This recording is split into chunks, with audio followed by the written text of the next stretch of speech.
Cuando pues el Señor entendió que los fariseos habían oído decir: Jesús hace y bautiza más discípulos que Juan, aunque Jesús no bautizaba, sino sus discípulos, salió de Judea y se fue otra vez a Galilea, y le era necesario pasar por Samaria.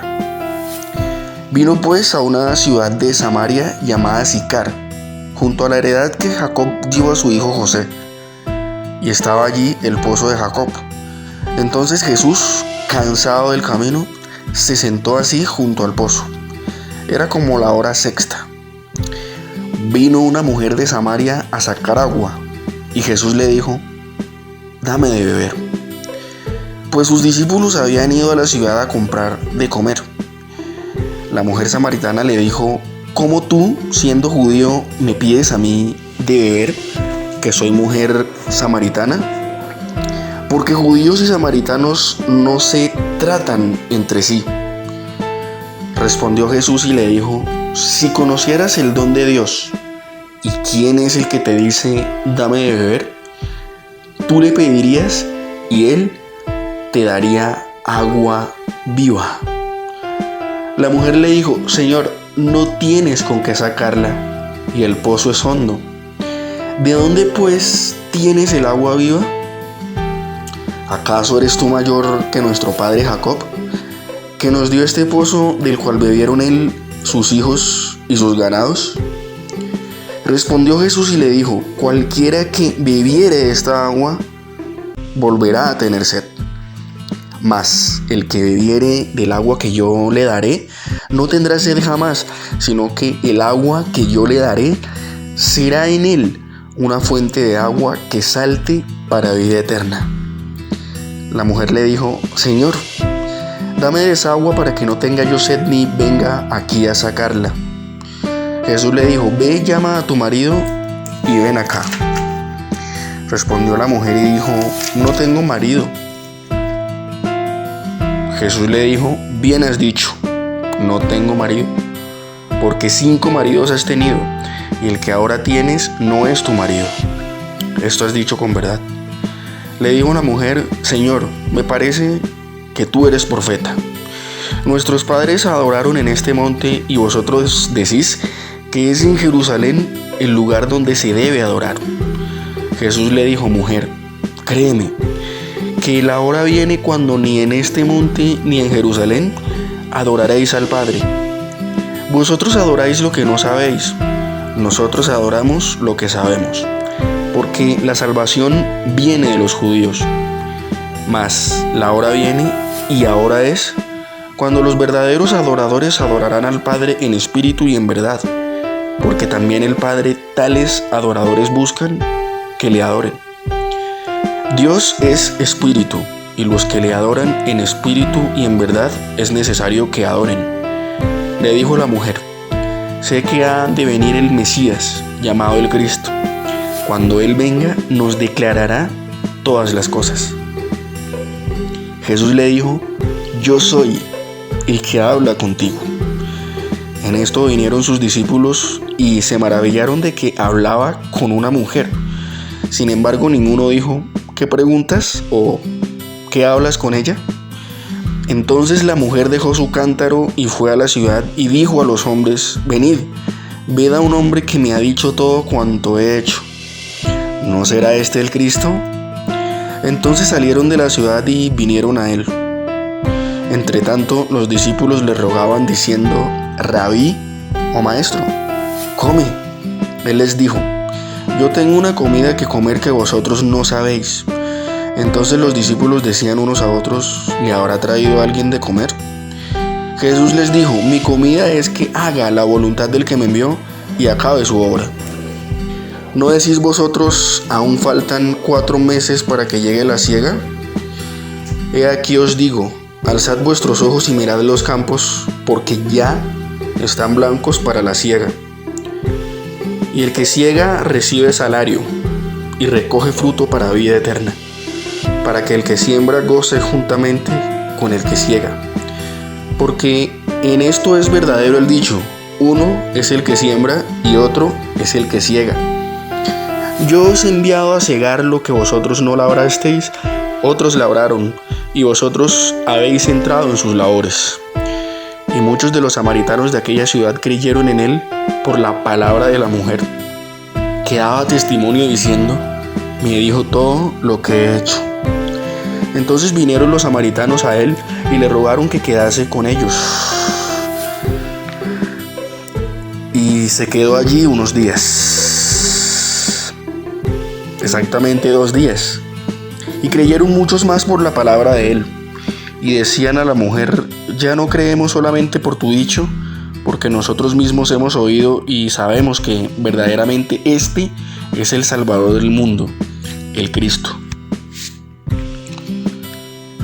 2 días después salió de allí y fue a Galilea, porque Jesús mismo dio testimonio de que el profeta no tiene honra en su propia tierra. Cuando vino a Galilea, los galileos lo recibieron habiendo visto todas las cosas que había hecho en Jerusalén, en la fiesta, porque también ellos habían ido a la fiesta. Vino pues Jesús otra vez a Caná de Galilea, donde había convertido el agua en vino, y había en Cafarnaúm un oficial del rey cuyo hijo estaba enfermo.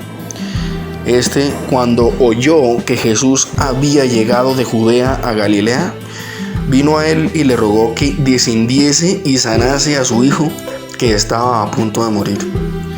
Entonces Jesús le dijo: si no viereis señales y prodigios, no creeréis. El oficial del rey le dijo: Señor, desciende antes que mi hijo muera.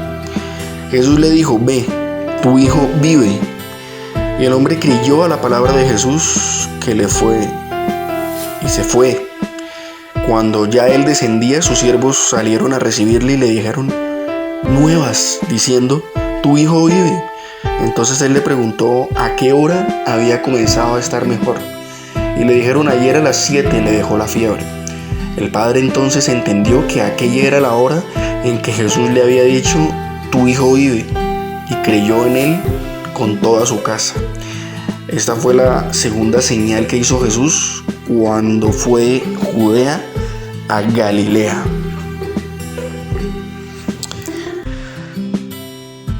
Durante los viajes del Señor Jesucristo, Yeshua el Mashiach,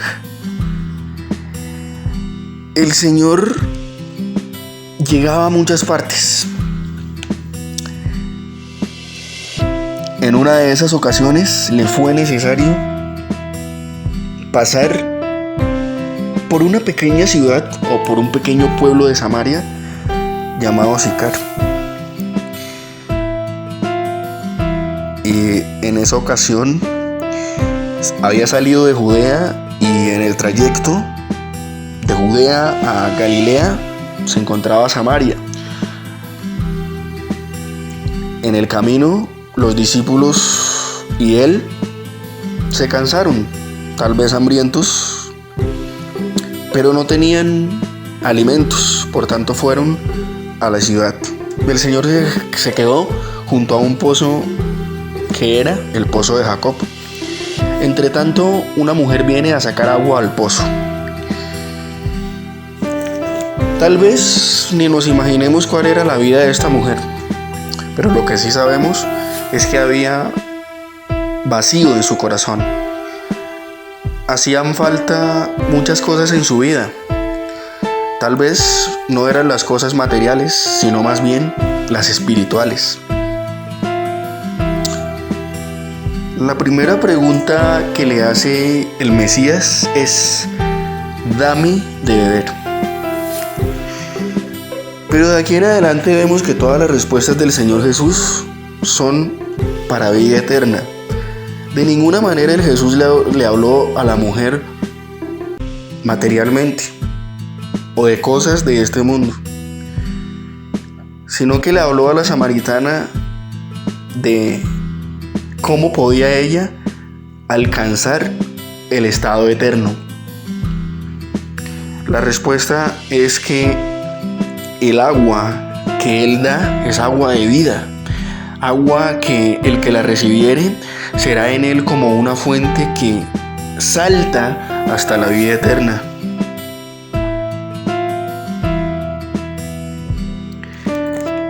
Ciertamente el agua que da Yeshua es la que sacia nuestras almas y es su palabra. Luego el Señor le dice muchas cosas a esta mujer, cosas muy íntimas y privadas de su vida que solamente ella conocía. Fue allí cuando ella se dio cuenta que este hombre que le estaba hablando era de Dios, pero más aún, el Hijo de Dios.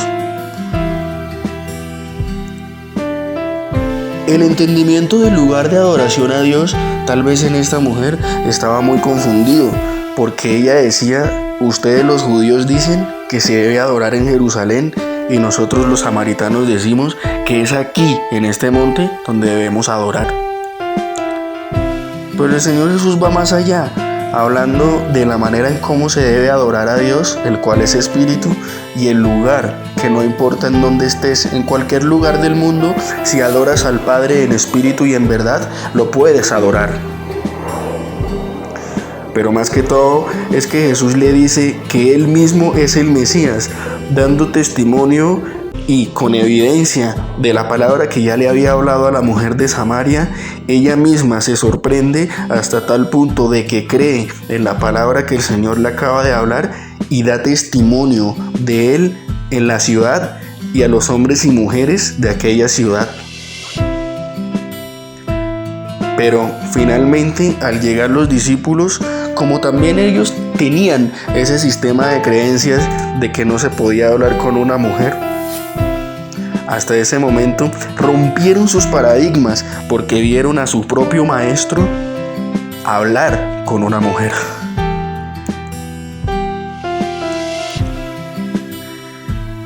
Y les dice: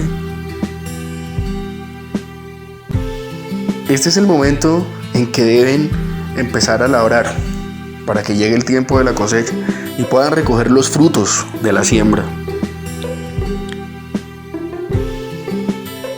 Pero lo más sorprendente es que ya la samaritana no es la misma que fue hasta ese momento, sino que su vida fue transformada hasta tal punto de que sus palabras no solamente cambiaron a la población y fueron de arrepentimiento y de conversión para ellos, sino que ellos mismos, al escuchar del mismo Jesús las palabras de Dios, ellos fueron cambiados.